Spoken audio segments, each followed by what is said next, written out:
LPG gas regulator ख़राब हो जाए तो कैसे करना है रिपेयर और इसको कैसे खोलना है। जी हाँ दोस्तों, यहाँ पर एलपीजी गैस रेगुलेटर के अक्सर ज़्यादातर ये स्विच में प्रॉब्लम होता है। स्विच के अंदर से गैस लीकेज करता है तो हम इसे ख़राब मान के इसे फेंक देते हैं। तो ये इस स्विच के अंदर 2 रबर होता है। इस रबर को हमें चेंज करना है और ये रेगुलेटर जो है आपका नया हो जाएगा बिल्कुल। यहाँ पे स्विच ख़राब हो गया है, आपको ऐसे ही यहाँ पर ऑन करते ही यहाँ से लीकेज होगा। इसके अलावा इसको हम मारेंगे तो आपको ये ढीला नज़र आएगा। तो जैसा कि ये ढीला है यानी इसका अंदर जो वॉशर है घिस चुका है। तो सबसे पहले हमें खोलना है इसको खोलने के लिए स्विच को हमें ऑफ पोजीशन में इस तरह से रख के इसको दबा के रखना है। यहाँ पर इसको इस तरह से देख सकते हैं, ये इसको दबा के रखना है। तो यहाँ पर मिलेगा आपको 5 बॉल, देख सकते हैं साइडों चारों ओर आपको 5 बॉल मिलेगा। इन बॉलों को निकालना है। इन बॉलों को निकालने के लिए आप इस तरह से स्क्रूड्राइवर के यूज़ कर सकते हैं। तो स्क्रूड्राइवर को इस तरह से बॉल के नीचे यहाँ पर लगाना है, लगा के आपको हल्का सा इस तरह से उठा देना है। तो आपको ये देख सकते हैं ये बॉल निकल चुका है। तो इसी तरह से हमें 5 बॉल को निकालना है। अब हमें दूसरा बॉल को यहाँ पर निकालेंगे। तो सबसे पहले इस तरह से आपको नीचे की तरफ डाउन कर देना है और इसके नीचे आपको स्क्रूड्राइवर लगाना है। यहाँ पर देख सकते हैं।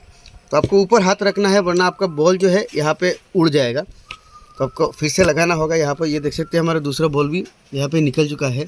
इसको हाथ में पकड़ो और इसी तरह हम 5 बॉल को बारी बारी करके यहाँ पर निकालेंगे। देख सकते हैं ये निकल चुका है।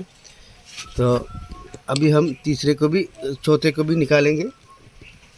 तो स्क्रूड्राइवर आप नीचे लगाएंगे तो आप आपका आसानी से बाहर आ जाएगा। अब पर हमारा 5 बॉल निकल चुका है, अब ये निकल जाएगा। उसके बाद ये स्प्रिंग को निकालना है। उसके बाद यहाँ पे बड़ा वॉशर है, इसको चढ़ा देख सकते हैं ये भी निकल चुका है। उसके बाद हमें निकालना होगा, यहाँ पर देख सकते हैं ये स्विच के ठीक यहाँ पर एक खील लगा हुआ है। तो आपको इस खील को निकालना है। तो खील को निकालने से पहले आपको थोड़ा इसमें ऑयल चढ़ा देना है। आपको यहाँ पर इस खील में किसी भी प्रकार का ऑयल आप थोड़ा इसमें चढ़ा के रख सकते हैं। तो आपका खील जो है आसानी से बाहर निकल जाएगा। तो आपको इस तरह से ऑयल चढ़ा के कुछ देर रखना है, 2-3 घंटा इस तरह से रख देना है। तो आपका ये खील आसानी से बाहर आ जाएगा। ऑयल देख के आपको स्विच को कुछ देर इस तरह से ऑन ऑफ करना है और इस तरह से मारना है। तो ये खील के अंदर ऑयल पहुँचेगा तो हमारा ये खील आसानी से बाहर आ जाएगा। तो आपको ज़्यादा अच्छा होगा आप 2-3 घंटे या 5 घंटे एक दिन के लिए ऑयल देके रख देंगे तो ये ज़्यादा आसानी से निकल जाएगा। तो अभी हम कुछ देर इस तरह से रख देते हैं ऑयल चढ़ा के। तो हमने यहाँ पर काफ़ी टाइम ऑयल देके रख लिया है और अब यहाँ पे पोछा लगा दिया। आप यहाँ पर काट के चीज़ के ऊपर रख के आपको इस तरह से इसको उल्टा मारना है।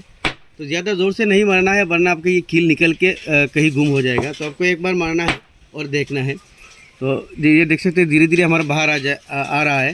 तो जब तक ये बाहर ना आए तब तक आपको इस तरह से मारना है। ये देख सकते हैं काफ़ी बाहर आ चुका है और 1-2 बार मारेंगे तो शायद निकल जाएगा। तो यहाँ पर देख सकते हैं कील हमारा काफ़ी बाहर आ चुका है। और अब हम प्लायर से इस कील को यहाँ पे पकड़ के निकाल लेंगे, लेकिन फिर से चला गया है तो हमें इस तरह से फिर से मारना होगा। तो आपको यहाँ पे ज़ोर ज़ोर से मारना है लेकिन ख़राब नहीं होगा। यहाँ पर देख सकते हैं ये बाहर निकल चुका है। तो आपको इस तरह से इसमें ऑयल देके रखना है तब आपका आसानी से ये बाहर आएगा। तो अब हमारा ये जो स्विच है इसको हम खींचेंगे तो ये बाहर आ जाएगा। यहाँ पर देख सकते हैं 2 वॉशर इसमें लगा हुआ है। देख सकते हैं इसमें ये 2 वॉशर लगा हुआ है। ये वॉशर क्या होता है, जब हम इसको ऑन ऑफ करते हैं तो यहाँ पर ये घिस के इसका साइज़ छोटा हो जाता है तो यहाँ से ये लीकेज करता है। तो इनको हमें निकालना होगा। इन 2 वॉशर को यहाँ से काट के निकाल लेंगे क्योंकि यहाँ पर हम ये 2 वॉशर नया लगाएंगे। तो इस तरह से अब काट के इनको निकाल लेते हैं। तो दोनों को हमने काट के निकाल दिया है।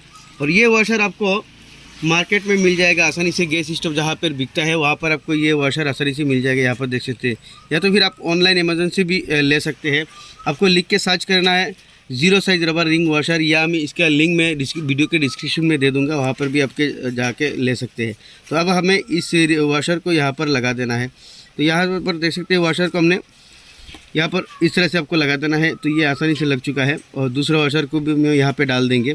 बस यही प्रॉब्लम होता है गैस रेगुलेटर में, इसके अलावा इसमें और कोई दूसरा इतना बड़ा प्रॉब्लम नहीं होता है। तो यहाँ पर एक रबर जो हमारा टूट चुका है तो ये पर इसको भी हम नया लगाएंगे। एक रबर हमारा टूट चुका है तो यहाँ पर हम दूसरा रबर डाल देंगे।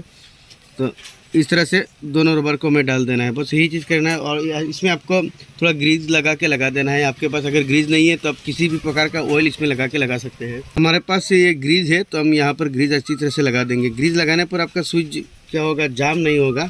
स्विच ऑन ऑफ करते समय आपका ये स्विच ढीला रहेगा और ये जल्दी ख़राब नहीं होगा। तो यहाँ पर हम अच्छी तरह से चारों तरफ ग्रीज लगा दिया है। और अब हम इसको लगा देंगे। लगाना बिल्कुल आसान है, बस आपको इसको दबा के यहाँ पर दबा देना है।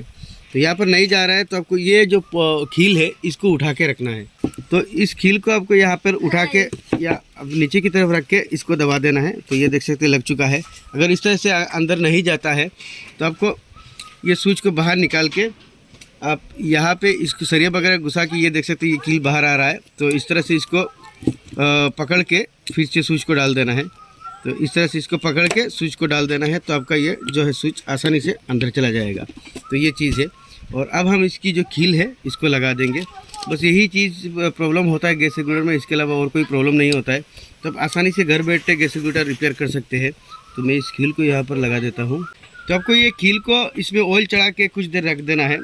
कुछ 2-3 घंटा या 1 दिन के लिए रखेंगे तो ज़्यादा आसानी से आपका निकल जाएगा। उसके बाद हम ये वॉशर को डाल देंगे, उसके बाद स्प्रिंग को डाल देंगे, उसके बाद ये जो नीचे का कैप है इसको डाल देंगे। स्विच को ऑफ पोजीशन में रखना है, ध्यान रखना है।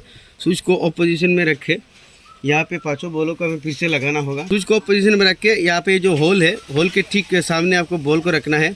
और इस तरह से किसी भी टाइप का प्लेयर का यूज़ कर सकते हैं। इस प्लेयर को हम यहाँ पर रखेंगे और यहाँ पे हमारिंग कर देंगे। होल के ठीक सामने रख के आपको इस तरह से जोर से मारो, हमारिंग कर देना है। तो यहाँ पर देख सकते हैं एक बॉल हमारा नीचे चला गया है। तो इसी तरह हम 5 बॉल को यहाँ पर डालेंगे। तो ठीक होल के सामने रखना है और यहाँ पे इस तरह से कुछ भी प्लेयर रख के हमारिंग कर देना है। देख सकते हैं हमारा 2 बॉल लग चुका है। तो इसी तरह हम 5 बॉल को यहाँ पर लगा देंगे और हमारा गैस रेगुलेटर अभी इसका जो प्रॉब्लम था ये बिल्कुल दूर हो जाएगा। तो आई होप ये वीडियो आप लोगों को अच्छा लगा होगा। अच्छा लगे तो लाइक ज़रूर कर देना। ऐसे ही इन्फॉर्मेटिव वीडियो के लिए हमारे चैनल LS इलेक्ट्रिक को भी फॉलो कर देना। तो चलिए मिलते हैं किसी और एक नए टॉपिक के साथ। तब तक के लिए bye, love you, take care.